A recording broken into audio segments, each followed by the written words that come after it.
Bonjour à toutes et à tous, et une fois de plus, nous nous trouvons réunis pour une journée qui, j'espère, sera formidable d'échange et de solidarité.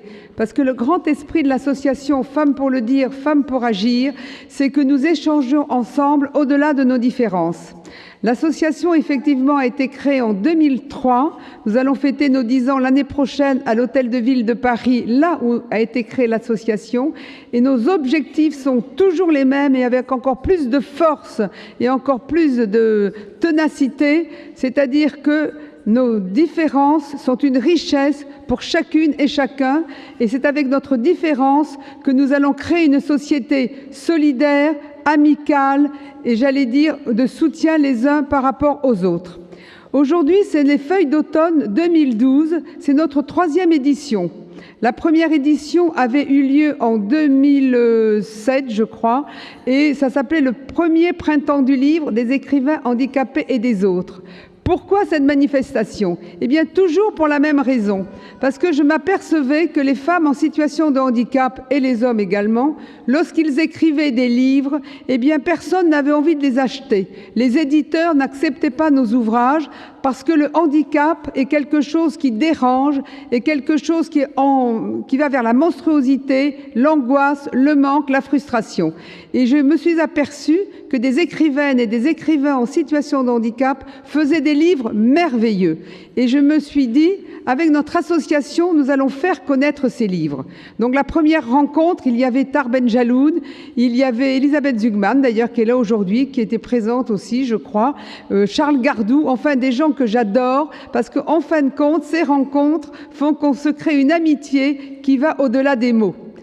Il y a eu une deuxième feuille d'automne, et aujourd'hui, c'est donc notre 3e feuille d'automne, où j'ai la joie d'accueillir Anne Hidalgo, qui a toujours été présente, la première adjointe du maire de Paris, qui m'a aidée, qui m'a accompagnée à créer cette association.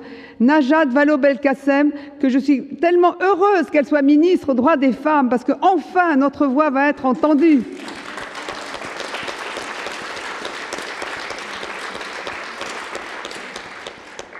Depuis qu'elle est au gouvernement, il y a déjà beaucoup de choses qui sont en train de changer, mais notre combat n'est pas fini, parce qu'il faut, comme elle est en train de le faire actuellement, c'est que dans tous les ministères, eh bien, il y ait une ligne sur le féminisme et qu'on n'oublie pas les femmes, comme aussi je voudrais qu'on n'oublie pas les personnes en situation de handicap, parce que c'est la même problématique, le handicap, comme pour les femmes.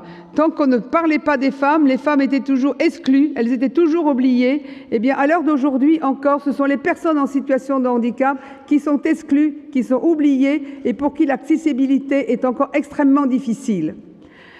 Je suis donc heureuse d'ouvrir cette journée parce que je pense qu'il va y avoir des rencontres, des échanges et qu'on partira différents ce soir. Je voudrais donc remercier, comme je viens de le dire, Anne, remercier Najat, remercier Amou qui est venu aussi aujourd'hui, remercier tous ceux qui sont présentes et présents. Je ne vais pas énumérer tout le monde, mais je voudrais quand même remercier tout particulièrement tous ceux qui viennent de province, tels que Jean-Christophe Parisot, préfet dans l'Hérault, qui est venu aujourd'hui pour partager avec nous son expérience de vie et son expérience de préfet des autres.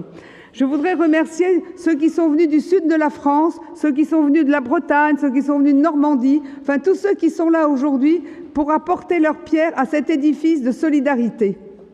Je voudrais effectivement remercier également les vélotypistes qui vont tout au long de cette journée traduire ce que nous allons dire afin que vous puissiez avoir accès plus facilement, et également les personnes, les traductrices en langage des signes qui sont là présentes, et remercier mon ami Gilles qui hier soir a placé dans cette salle une boucle magnétique pour que les personnes qui sont porteuses d'un appareil auditif puissent suivre de manière agréable nos débats.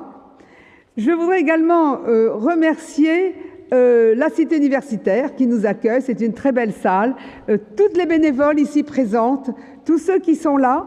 Et vous avez pu remarquer qu'on vous a remis un très beau catalogue dans lequel il y a le nom de tous les écrivains et de toutes les intervenantes et intervenants qui vont aujourd'hui participer à cette journée et qui a été conçu par Isabelle Dumont.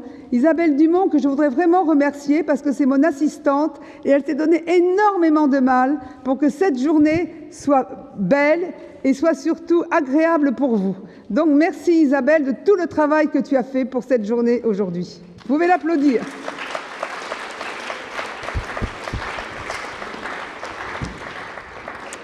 Alors si nous avons fait cette rencontre, c'est pour que vous puissiez aller rencontrer les éditeurs, non pas les éditeurs, il y en a très peu, mais surtout les écrivaines et les écrivains à partir de 14 h cet après-midi, que vous voyez les livres qu'ils ont écrits.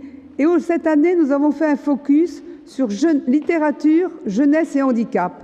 Parce que comme vous le savez, et comme tout le monde maintenant le pense, c'est dès le plus petit âge, dès l'enfance, qu'il faut sensibiliser les enfants à la différence, sensibiliser les enfants à tout ce qui peut marquer notre société, mais d'une manière que l'on peut rendre ludique, que l'on peut faire de manière agréable. Et cet après-midi, quand vous allez vous promener dans les différents stands, vous verrez qu'il y a des livres sur la jeunesse, des livres sur les enfants qui ont été écrits par les auteurs et auteureux qui sont ici présentes, qui sont tellement agréables qu'on a envie de les lire, et quand on les a lus, mais on se dit au fond, mais la différence, qu'est-ce que c'est? La différence est une richesse, la différence est quelque chose qui peut être même rigolo, on peut même en rire, on peut même s'amuser ensemble, et ensemble on va créer un autre regard sur tout cela.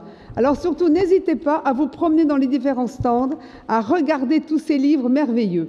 Et c'est exprès que cette année, nous avons fait ce focus sur la jeunesse, sans oublier, bien sûr, tous les écrivains qui ont parlé d'essais, de romans, et qui concernent des adultes. Il y a vraiment, aujourd'hui, une association de la jeunesse et des plus grands, parce que c'est ça notre société. Il y a les petits, il y a Rémi qui est là, vous voyez, c'est le plus jeune participant, il a 1 an, et il est venu participer dès aujourd'hui à la journée des écrivaines handicapées et des autres. Merci Rémi d'être là, voilà.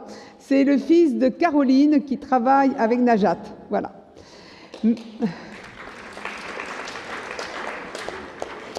Alors maintenant, nous allons commencer cette journée. C'est Anne Hidalgo qui va commencer par prendre la parole. Ensuite, ça sera Najat. Et avant de commencer, je voulais excuser Benoît de Groult. Benoît de Groult, elle a 92 ans et demi. Et elle m'a téléphoné ce matin en me disant qu'elle se sentait vraiment fatiguée et que donc elle ne pourrait pas être présente ce matin. Et nous le regrettons toutes et tous beaucoup. Par contre, vous pourrez trouver ces livres à la bibliothèque, à la librairie. Nous avons une librairie qui s'appelle Le Point du Jour, avec Patrick et sa femme Catherine qui sont présents dans l'une des galeries. Et tous les livres que vous désirez acheter, eh bien, ils pourront vous les proposer. Voilà. Merci à toutes et à tous. Très bonne journée.